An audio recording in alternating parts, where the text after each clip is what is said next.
কালিয়াগঞ্জ বিধানসভার তৃণমূল প্রার্থী নিতাই বস্য কাউন্টিং হল থেকে বেরিয়ে গেলেন। তার পরাজয় নিশ্চিত বিজেপি প্রার্থী উৎপল মহারাজের কাছে। তিনি বাইরে বেরিয়ে এসে বলেন, এবারের বিধানসভা নির্বাচন ধর্মীয় মেরুকরণের উপরে হয়েছে, তাই বিজেপির জয় হয়েছে। কালিয়াগঞ্জ থেকে অনুপ জয়সওয়ালের রিপোর্ট, বিগ নিউজ বাংলা। দেখুন, এই নির্বাচনের ফল থেকে এটা একটা জায়গায় মনে হচ্ছে যে মানুষের মতামতটা ধর্মের ভিত্তিতে চলে গেছে। অর্থাৎ হিন্দু মুসলমানের একটা এই ভাগাভাগির একটা ভোট হয়ে গেছে।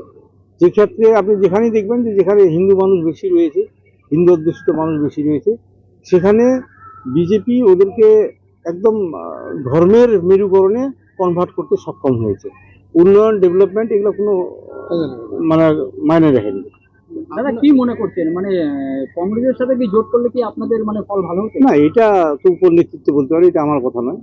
জোট করবে না করবে সেটা উপরে যারা তারা বলতে পারে। কিন্তু আমাদের এখান থেকে যেটা মনে হচ্ছে যে এখানে যেটা নিয়ে রাজনীতি হওয়া উচিত, যেটা নিয়ে সরকার গঠন করার লক্ষ্য থাকা উচিত, যেটা নিয়ে জনপ্রতিনিধি তৈরি হওয়া উচিত, সেটা নিয়ে হয়নি। এখানে ধর্মের ভিত্তিতে হয়েছে।